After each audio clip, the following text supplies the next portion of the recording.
So students দেখো, chemical bonding এর next পার্টে আমরা কি করতে চলেছি। যখন আমরা দেখলাম যে দুটো অ্যাটম অফ ডিফারেন্ট ইলেকট্রোনেগেটিভিটি যদি তাদের মধ্যে বন্ডেড অবস্থায় থাকে, তখন due to electronegativity difference of one atom with respect to the other কি হবে, বন্ড ইলেকট্রন ডেন্সিটিকে একটা অ্যাটম নিজের দিকে টেনে নেয়। তাহলে একটা অ্যাটম যদি নিজের দিকে টেনে নেয় তার মানে কি হবে, একটা ডেল প্লাস আর একটা ডেল মাইনাস হবে, একটা creation of partial charge dipole তৈরি হবে। তার মানে কোভ্যালেন্ট পোর্শনের মধ্যে ডিউ টু ইলেকট্রোনেগেটিভিটি ডিফারেন্স আমার আয়নিক পার্ট ইনকর্পোরেট হচ্ছে। নেক্সট ওয়ান দেখো, এবার আমরা দেখব আয়নিক কম্পাউন্ডের মধ্যে ইনকর্পোরেশন অফ কোভ্যালেন্সি। ঠিক আছে, ভীষণই সুন্দর একটা জিনিস এবং অ্যাপ্লিকেশনটাও ভীষণ সুন্দর। খুব ধীরে ধীরে দেখো। প্রথমত হচ্ছে এই রুলটার নাম কি, এই রুলটার নাম হচ্ছে ফাজান্স রুল। ঠিক আছে, এই রুলটার নাম হচ্ছে Fajans rule. So scientist Fajans, ছবি দেখতেই পাচ্ছ তোমরা। সো কি বলা হয়, বলছে যখন দুটো oppositely charged ion, obviously cation and anion, there are two oppositely charged ions, approach to each other, একে অপরের দিকে অ্যাপ্রোচ করছে, কি বলবে তখন ক্যাটায়ন কি করবে, যদি আমি বলি ক্যাটায়ন, এই ক্যাটায়ন তখন কি করবে, আমি ক্যাটায়নের এটাকে ওপরে দিচ্ছি, অ্যানায়নের এটাকে দিচ্ছি, এটাকে সেন্টার বলছি, এটা ক্যাটায়নিক সেন্টার, এটা anionic centre, and this will be the cation and this will be the anion. তখন কি করবে, এই যে ক্যাটায়নটা রয়েছে অবভিয়াসলি তার পেরিফেরিতে একটা জেড স্টার রয়েছে, that is the effective nuclear charge density present at the periphery. সে কি করবে, সে বেসিক্যালি অ্যাট্রাক্ট করবে কাকে, অ্যানায়নের যে আউটার মোস্ট যে ইলেকট্রন ডেন্সিটি, সেই আউটার মোস্ট ইলেকট্রন ডেন্সিটিকে কি করবে, অ্যাট্রাক্ট করবে। আর the peripheral effective nuclear charge of the cation সে কি করবে, এই যে অ্যানায়নের যে সেন্টারটা রয়েছে তাকে রিপেল করবে। তাহলে এখানে দুটো ব্যাপার হচ্ছে, ক্যাটায়নের চার্জ ডেন্সিটি, ক্যাটায়নিক পেরিফেরিতে চার্জ ডেন্সিটি কি করে দেখব না, যেটা ক্যাটায়ন আছে তার পেরিফেরি মানে একবারে সারাউন্ডে কি হবে না, এফেক্টিভ নিউক্লিয়ার চার্জ কি হবে আমাদের বেশি থাকতে হবে। পেরিফেরিতে কিভাবে এফেক্টিভ নিউক্লিয়ার চার্জ বাড়বে তুমি ভালো করেই জানো, ক্যাটায়নকে ছোট হতে হবে আর নিউক্লিয়ার চার্জ বেশি হতে হবে, তাহলে কি হবে, পেরিফেরিতে এফেক্টিভ নিউক্লিয়ার চার্জ বাড়বে। সে কি করবে, অ্যানায়নের যে সেন্টারটা রয়েছে তার যে আউটার মোস্ট ইলেকট্রনিক ক্লাউড আছে তাকে কি করবে, নিজের দিকে টানবে। সেইটাই বলছে attracts the electron cloud of the anion. কিন্তু এ এর নিউক্লিয়াসকে কি করবে, রিপালশন করবে। তাতে কি হবে, এর যে electronic cloud around the anion সেটাকে কি হবে, সেটা ডিস্টর্টেড হয়ে যাবে, সেটা কি হবে, ডিস্টর্টেড হয়ে যাবে। এবং ডিস্টর্টেড হওয়ার ফলে অ্যানায়নের যেটা হচ্ছে, এই যে anionic electron cloud as well as anionic environment, যেটা যে ডিস্টর্টেড হচ্ছে, তা সেই ডিস্টরশনটাকে আমরা কি বলবো, polarisation of the anion. Polarisation of the anion তার মানে জিনিসটা কি, এটা তো আমাদের ক্যাটায়ন ছিল, অ্যানায়নিক ক্লাউডটা কি হয়ে গেল, এই রকম হয়ে গেল, ডিস্টরশন হয়ে গেল। তার মানে অ্যানায়নিক ক্লাউডটা আমাদের ক্যাটায়নিক ক্লাউডের দিকে মুভমেন্ট করছে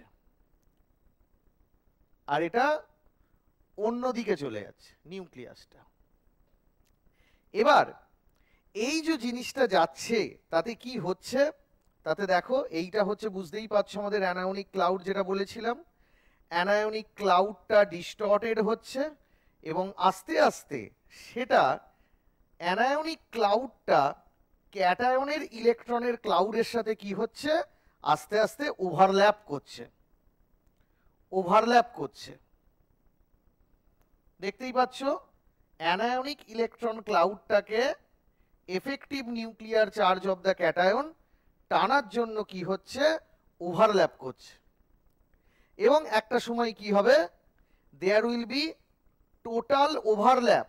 দেখতে পাচ্ছ মাঝখানে এই যে জায়গাটা, মাঝখানে এই জায়গাটাকে কি বলা হয়, ওভারল্যাপিং জোন। এটাকে কি বলা হয়, ওভারল্যাপিং জোন। ওভারল্যাপিং জোন, ঠিক আছে। তাহলে কি হচ্ছে, যত ইলেকট্রন ক্লাউড দুটো সেপারেট এলিমেন্টের যত কি করবে, ওভারল্যাপ করছে, তত আমাদের কি হবে, কোভ্যালেন্সি ইনক্রিজ করবে। কি করবে, কোভ্যালেন্সি ইনক্রিজ করবে। তাহলে এটা হচ্ছে আমাদের ক্যাটায়নিক চার্জ, এটা হচ্ছে আমাদের অ্যানায়নিক চার্জ। তাহলে প্রথম কথা কি, ক্যাটায়নটাকে ছোট হতে হবে। যদি না ছোট হয় তাহলে কি হবে, পেরিফেরিতে এফেক্টিভ নিউক্লিয়ার চার্জটা আমাদের বেশি হবে। এফেক্টিভ নিউক্লিয়ার ছোট হতে গেলে, ছোট হলে কি হবে, পেরিফেরিতে এফেক্টিভ নিউক্লিয়ার চার্জ বেশি হবে। যারা এই এফেক্টিভ নিউক্লিয়ার চার্জ পেরিফেরির কনসেপ্টটা জানো না, তারা আমার ভিডিওটা দেখে নেবে। কোন ভিডিওটা না, স্ল্যাটারসের ভিডিওটা দেখে নেবে, রয়েছে। তা সেই এফেক্টিভ নিউক্লিয়ার চার্জ পেরিফেরি কি করবে, অ্যানায়নিক যে আউটার মোস্ট ইলেকট্রনিক ক্লাউডকে ওভারল্যাপ করবে, টানবে নিচের দিকে, আর এর সেন্টারটাকে রিপেল করবে।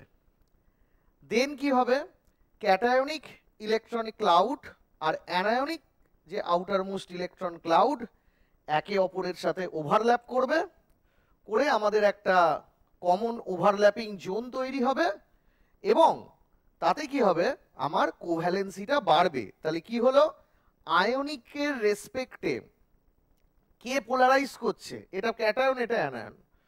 পোলারাইজ কে করছে, ক্যাটায়ন করছে। কাকে করছে, অ্যানায়নকে করছে। তাহলে কি হবে, অ্যানায়নের ইলেকট্রনের ক্লাউডটা কি হবে, পোলারাইজড হবে, এবং প্রসেসটাকে বলা হবে কি, পোলারাইজেশন। এবং ডিপেন্ড করবে কিছু কিছু জিনিসের ওপর। কে করছে, ক্যাটায়ন করছে, তাহলে ক্যাটায়নের ক্ষমতা, capability of polarising of anion. আর পোলারাইজেশন যার হচ্ছে, দ্যাট ইজ দ্য অ্যানায়ন।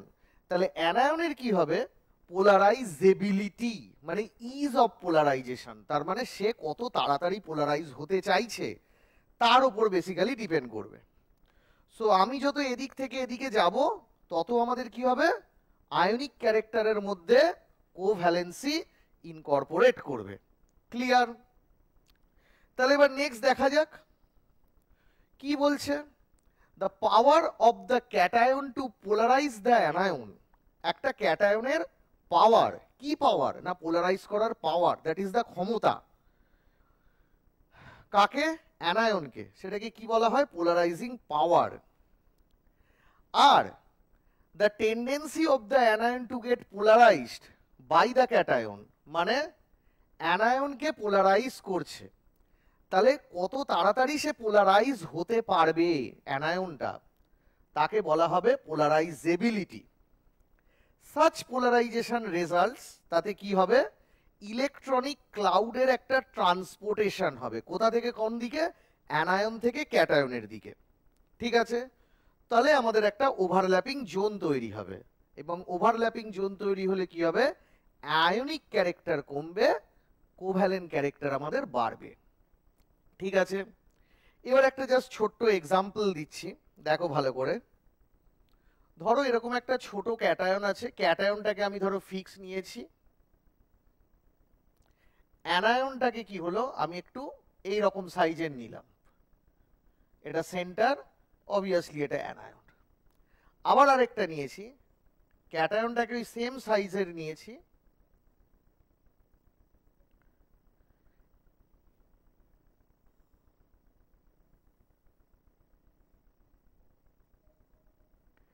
এটা অ্যানায়ন। ঠিক আছে, তাহলে কি হবে,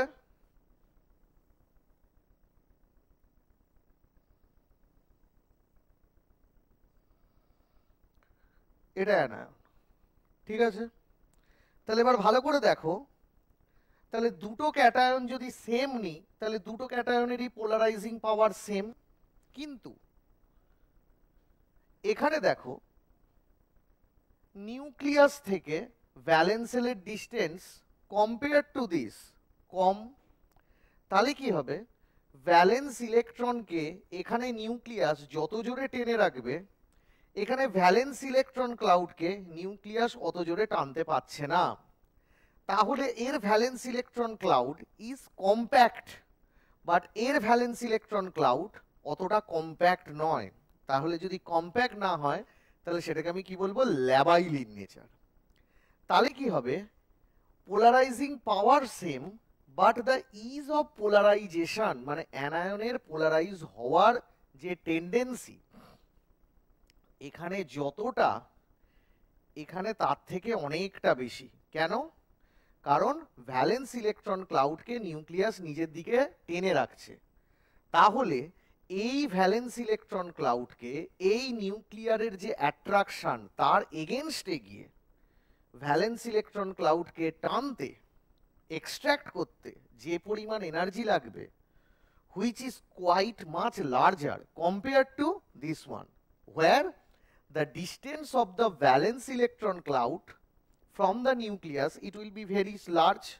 So the extraction of that valence electron cloud or outermost electronic cloud of the anion against the nuclear charge, তাহলে কি হবে, it is quite easy. তাহলে এখানে কি হবে, ইলেকট্রনিক ক্লাউডটাকে বেশি করে টানবে, তাহলে কি হবে, ওভারল্যাপিংটা ভালো হবে। আর ওভারল্যাপিং যত বাড়বে তত আমাদের কি হবে, কোভ্যালেন্সিটা আমাদের কিন্তু বেটার হবে। কি হবে, কোভ্যালেন্সিটা আমাদের বেটার হবে। নেক্সট এবার দেখা যাক কি বলছে। বলছে রিভার্স পোলারাইজেশন। তোমরা এবার বলতে পারো যে ক্যাটায়নিক চার্জ ক্লাউডকে অ্যানায়ন কেন পোলারাইজ করতে পারবে না? প্রথম কথা হচ্ছে ক্যাটায়ন বেসিক্যালি এইটা, অ্যানায়ন বেসিক্যালি এইটা। তাহলে তাহলে ক্যাটায়নের যে পেরিফেরি তার উপর যে এই এফেক্টিভ নিউক্লিয়ার চার্জ যতটা হবে, অ্যানায়নের যে পেরিফেরি তার উপর এই নিউক্লিয়াসের এফেক্টিভ নিউক্লিয়ার চার্জটা কম হবে। তাহলে কি হবে, আউটার মোস্ট পেরিফেরিতে যত এফেক্টিভ নিউক্লিয়ার চার্জ কম হবে বা এফেক্টিভ জেড এফেক্টিভ যত কম হবে, তত ও বাইরের কোনো ইলেকট্রনিক ক্লাউডকে পোলারাইজ করতে পারবে না। কারণ বুঝতেই পারছো এই জেডের ক্ষমতাটা বেশি কোথায়, পেরিফেরিতে। কেন বেশি? তার কারণ হচ্ছে পেরিফেরিটা নিউক্লিয়াসের কাছে আছে। তাহলে পেরিফেরি যদি নিউক্লিয়াসের কাছে থাকে তাহলে পেরিফেরিতে এফেক্টিভ নিউক্লিয়ার চার্জকে ভেতরের যে সেলগুলো রয়েছে বিশাল একটা কিছু স্ক্রিন করতে পারবে না। তাহলে পেরিফেরিতে নিউক্লিয়ার চার্জ যদি বেড়ে যায় তাহলে আউটার মোস্ট ইলেকট্রনিক ক্লাউডকে বেশি করে, কার ইলেকট্রনিক ক্লাউডকে, অ্যানায়নিক ইলেকট্রনিক ক্লাউডকে বেশি এক্সট্রাকশন করতে পারবে। কিন্তু the distance between the peripheral electron and the nucleus that will be very high.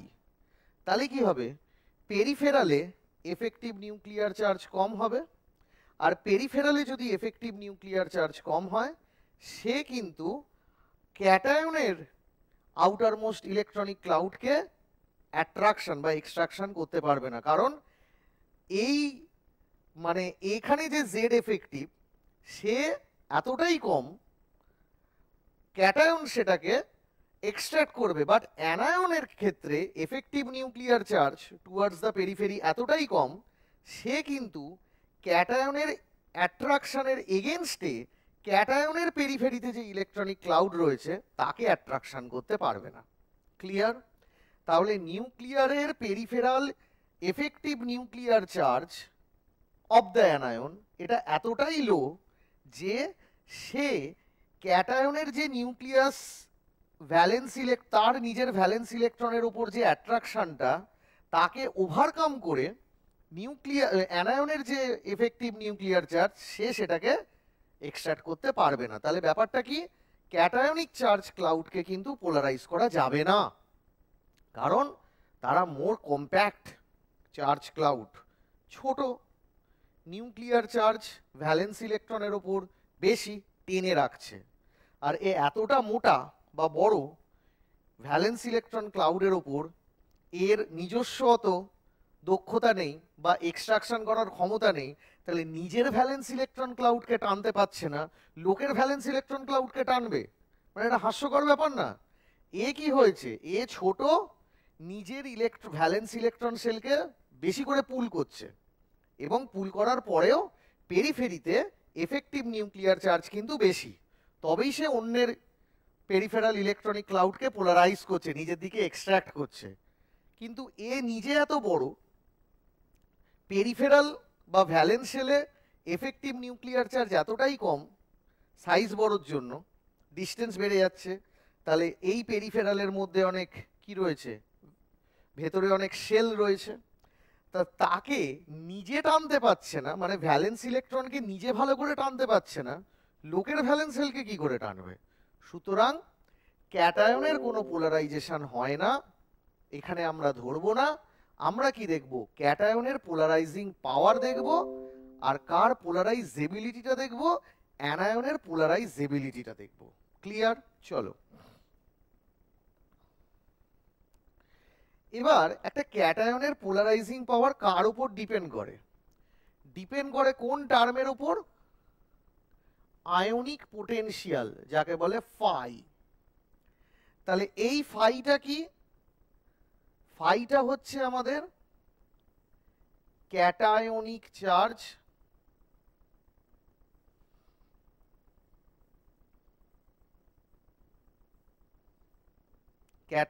Charge divided by cationic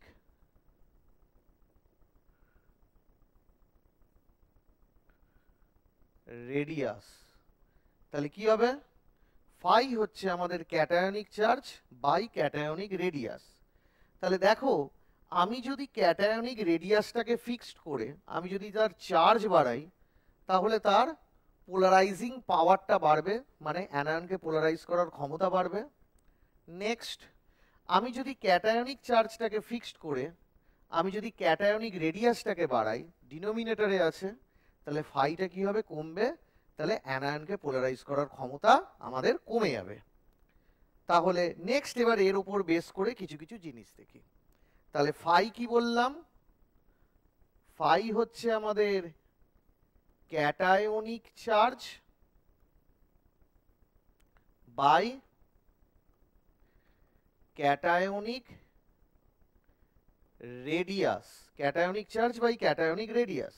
ভালো করে দেখো, যত আমি পিরিয়ডিক টেবিলের লেফট সাইড থেকে রাইট সাইডের দিকে মুভ করব, আমরা পিরিয়ডিক টেবিলে কি পড়েছি? ধরো আমি যদি বলি sodium, magnesium, aluminium, silicon, phosphorus, sulphur, chlorine, এরা। তাহলে দেখো, আমি আগে একটা কাজ করি, আমি আগে sodium, magnesium, aluminium, silicon, phosphorus এগুলো আছে তো, সোডিয়ামে কটা ইলেকট্রন? 11টা ইলেকট্রন। আমি আগে আমি এই পর্যন্ত দেখছি, কারণ ক্যাটায়নিক পার্টটা দেখব, কারণ এরা ক্যাটায়ন নেওয়ার থেকে, এই ছাড়ার থেকে বেশি নিতে চায়, কারণ এরা হচ্ছে নন মেটাল। তবে মেটালিক পার্টটা দেখি। ক্যাটায়নের এবার সোডিয়ামের আউটার মোস্ট শেলে কটা ইলেকট্রন আছে? সোডিয়ামের কতগুলো ইলেকট্রন আছে? 11টা। আমি প্লাস করে দিলাম, তাহলে এখন সোডিয়ামে কত রয়েছে? 10টা, 10 ইলেকট্রন। এমজি কত রয়েছে? 12টা, দুটো করে বার করে দিলাম, তাহলে 10টা। আবার অ্যালুমিনিয়াম 3টে বার করে দিলাম, কারণ 13 ছিল, 3টে বার করে দিলাম, 10টা। তার মানে all this, that is Na plus, Mg2 plus, aluminium 3 plus, that are contains 10 electron। তাহলে সবার আউটার মোস্ট শেলে 10 ইলেকট্রন রয়েছে। এবার ভালো করে দেখো, but the cationic radius decreases as we move from left to right। কেন? বিকজ ভ্যালেন্স শেলে সবার 10টা ইলেকট্রন রয়েছে, বাট নিউক্লিয়ার চার্জ বাড়ছে, কারণ নিউক্লিয়াস থেকে তো আমি কিছু করিনি। নিউক্লিয়ার চার্জ সোডিয়ামে কত 11, ম্যাগনেসিয়ামে কত 12, অ্যালুমিনিয়ামে কত 13। তাহলে কি হচ্ছে, নিউক্লিয়ার চার্জ বাড়ছে। তাহলে নিউক্লিয়ার চার্জ যত বাড়বে, ভ্যালেন্স ইলেকট্রন সেম, 2s2p তেই শেষ, কারণ Na প্লাস মানে 1s2 2s2 2p6, Mg মানে 1s2 2s2 2p6, অ্যালুমিনিয়াম 3 মানে 1s2 2s2 2p6। তাহলে ভ্যালেন্স ইলেকট্রনের ওপর যত নিউক্লিয়ার চার্জ বাড়বে, মানে নিউক্লিয়ার চার্জ যত বাড়ছে, ভ্যালেন্স ইলেকট্রনকে কি করবে, এক্সট্রাক্ট করবে নিজের দিকে, অ্যাট্রাকশন করবে নিজের দিকে। তার মানে valence electron will experience higher effective nuclear charge as we move from left to right. তাহলে কি হবে, আমি যদি দেখো বার করে নিই, ধরো আমরা তো স্ল্যাটার্স রুল সবাই জানি, 1s2 সবারই কি রয়েছে, 2s2 2p6। এই ইলেকট্রন কার রয়েছে, এরও আছে, এরও আছে, এরও আছে, হ্যাঁ কি না? তাহলে আমি যদি এটাকে গ্রুপ ওয়াইজ দেখি, তাহলে কি হবে, 1s2 2s2 2p6, কিন্তু আমি লিখলাম 2p5 কেন না, আরেকটা যে ইলেকট্রন পড়ে রইল, আমি তার উপর আমি স্ক্রিনিংটা দেখব, তবেই তো 2p5 প্লাস 2p1 কত হয়ে গেল, 2p6। তাহলে যার উপর স্ক্রিনিংটা দেখব তাকে বাদ দিয়ে রাখবো, গোল করে রেখে দিয়েছি। তাহলে এবার দেখো আমাদের যা রুল কি বলছে, সিগমা কি, যে সেলে রয়েছে সেখানে যার উপর স্ক্রিনিং দেখছি ও বাদ দিয়ে আরো কতজন রয়েছে, 7 জন। তাহলে 5 আর 2 7, তার মানে 7 ইন্টু 0.35 প্লাস তার ভেতরের সেলে কজন আছে, 2 জন, তার মানে 2 ইন্টু 0.85। ঠিক আছে, তাহলে আমরা যদি ক্যালকুলেশন করি, তাহলে ক্যালকুলেশন করলে আমাদের কত আসবে, ক্যালকুলেশন করলে দেখো আমাদের আসছে, জাস্ট এ মিনিট, ক্যালকুলেশনটা করি আমি। ক্যালকুলেশন করলে আমাদের আসছে 0.35 into 7 plus 0.85 into 2, that is 4.15, that is 4.15। তাহলে প্রত্যেকেরই যেহেতু 10টা করে ইলেকট্রন রয়েছে, তাহলে প্রত্যেকেরই স্ক্রিনিং কত হবে, 4.15। তাহলে ultimate Z effective is equal to কত হবে, জেড মাইনাস সিগমা। তাহলে কত হবে, জেড মাইনাস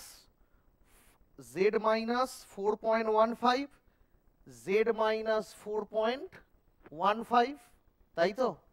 তাহলে Z star or Z effective, সোডিয়ামের ক্ষেত্রে কত হবে, সোডিয়ামের জেড কত, 11, মানে actual nuclear charge, atomic number যেটা সেটাই হবে 11। তাহলে 11 মাইনাস 4.15 কত হবে, 11 মাইনাস 4.85 হবে 6.85। এটা হচ্ছে Na প্লাসের। Mg2 প্লাসের কত, Mg2 প্লাসের হচ্ছে 12, তাহলে কত হবে 12, তাহলে 7.85। এটা হচ্ছে Mg2 প্লাসের। আর অ্যালুমিনিয়ামের কত হবে, অ্যালুমিনিয়ামের জেড স্টার 8.85।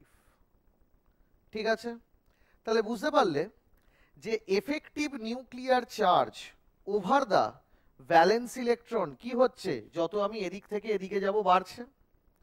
তাহলে আমাদের রেডিয়াস কি হবে না, বাইরের যে ভ্যালেন্স ইলেকট্রন ক্লাউড সে যত বেশি করে এফেক্টিভ নিউক্লিয়ার চার্জ এক্সপিরিয়েন্স করবে, তখন কি হবে না, তখন তার রেডিয়াসটা ছোট হবে। তাহলে আমি এদিক থেকে এদিকে যত যাচ্ছি তত আমাদের কি হচ্ছে, এই যে ক্যাটায়নিক রেডিয়াস ডিনোমিনেটর সেটা কমছে। নেক্সট, ক্যাটায়নিক চার্জ অ্যালুমিনিয়ামের 3 প্লাস, বাট Na প্লাসের কি +1। তাহলে ক্যাটায়নিক চার্জ যত আমি লেফট সাইড থেকে রাইট সাইডে মুভ করছি, তাহলে আমার ক্যাটায়নিক চার্জ কি হচ্ছে, বাড়ছে। তাহলে অ্যাজ এ হোল নিউমেরেটর বাড়ছে, ডিনোমিনেটর কমছে। তাহলে on moving from left to right আমাদের কি হচ্ছে না, on moving from left to right আমাদের ফাই বাড়ছে। ফাই মানে polarising power, that is the ionic potential. তাহলে আয়নিক আমাদের যে পার্টটা, তাহলে কি হবে না আমাদের ফাই এর পার্টটা আমাদের কি হবে বাড়ছে, দ্যাট ইজ দ্য পোলারাইজিং পাওয়ার। তার মানে একটা অ্যালুমিনিয়াম 3+ ক্যাটায়ন অ্যানায়নকে যত বেশি করে পোলারাইজ করবে, Mg2+ তত ভালো পোলারাইজ করতে পারবে না, Na+ আরো কম পোলারাইজ করবে। ঠিক আছে, নেক্সট। এবার আমরা দেখব on moving down the group, আমরা যদি একটা পিরিয়ডিক টেবিলের উপর থেকে নিচের দিকে আসি তাহলে কি হবে। দেখো আমি কি কি নিয়েছি, Li+, Na+, K+, এগুলো নিয়েছি। তাহলে যত উপর থেকে নিচের দিকে আসব তত ক্যাটায়নিক চার্জ সেম হবে, বাট যত উপর থেকে নিচের দিকে আসব রেডিয়াসটা বাড়বে। তাহলে ক্যাটায়নিক চার্জ সেম, নিউমেরেটর সমান হয়ে গেছে, ক্যাটায়নিক রেডিয়াস বাড়ছে কারণ লিথিয়াম যত ছোট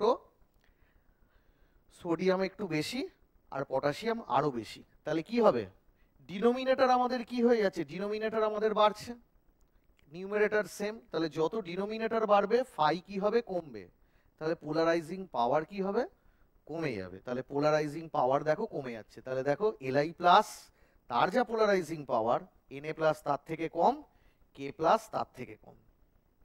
একইভাবে এটা আমাদের কোন পিরিয়ড, এটা হচ্ছে আমাদের অ্যালকালি মেটাল, এটা হচ্ছে আমাদের অ্যালকালি মেটাল। তাহলে আমি যদি অ্যালকালাইন আর্থ মেটাল দেখি তাহলে কি হবে, beryllium 2+, Mg2+, Ca2+, beryllium 2+, Mg2+, Ca2+।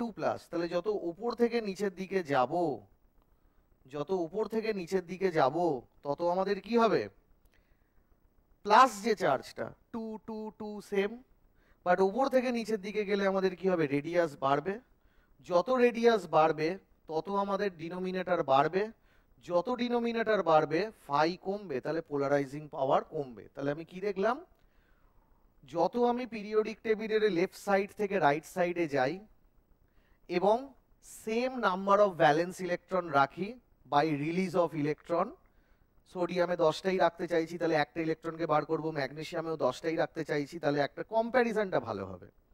তাহলে কি দেখব, effective nuclear charge towards the valence shell বাড়ছে, স্ল্যাটার শুল করেই দেখালাম, তাহলে রেডিয়াসটা কমছে, আর কি চার্জ বাড়ছে, তাহলে নিউমেরেটর বাড়ছে ডিনোমিনেটর কমছে, তাহলে কি হলো পোলারাইজিং পাওয়ারটা আস্তে আস্তে আমাদের কি হচ্ছে বাড়ছে। আর যত উপর থেকে নিচের দিকে যাব তত পোলারাইজিং পাওয়ার কি হবে আস্তে আস্তে কমছে। ঠিক আছে,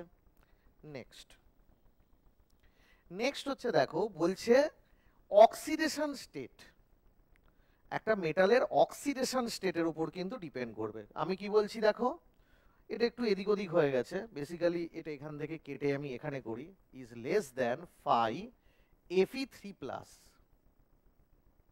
ক্লিয়ার? তাহলে দেখো Fe3+ এর ফাই বলছে Fe2+ এর থেকে বেশি। অবভিয়াসলি পেরিফেরিতে আমরা এফেক্টিভ নিউক্লিয়ার চার্জ দেখি না, তাহলেই তো বুঝতে পেরে যাবে, কারণ একটা পেরিফেরিতে যত এফেক্টিভ নিউক্লিয়ার চার্জ বাড়বে সে তত কি হবে অ্যানায়নকে কি করবে, অ্যানায়নের ইলেকট্রন ডেন্সিটিকে টানবে। তাহলে চলো আমি আগে Fe2+টা করি। Fe2+, Fe মানে কত বাবু, 4:3d6। তাহলে আমি যদি Fe2+ দেখি তাহলে কত হবে, 4:2 থেকে বাদ দিয়ে দাও, তাহলে কি পড়ে থাকবে বলো, 3d6। তাহলে চলো করা যাক, 1:2, 2:2, 2p6, 3:2, 3p6 আর 3d কত না 3d6। স্যার 3d5 দেন 3d1 করে লিখলেন না কেন, কারণ আমি ভ্যালেন্স ইলেকট্রনে কোন একটা পার্টিকুলার ইলেকট্রনের উপর আমি স্ক্রিনিং দেখতে চাইছি না। আমি কোথায় স্ক্রিনিং দেখতে চাইছি, পেরিফেরিতে, মানে জাস্ট এর পরের জায়গাটায়, মানে জাস্ট পেরিফেরাল পজিশনে, এই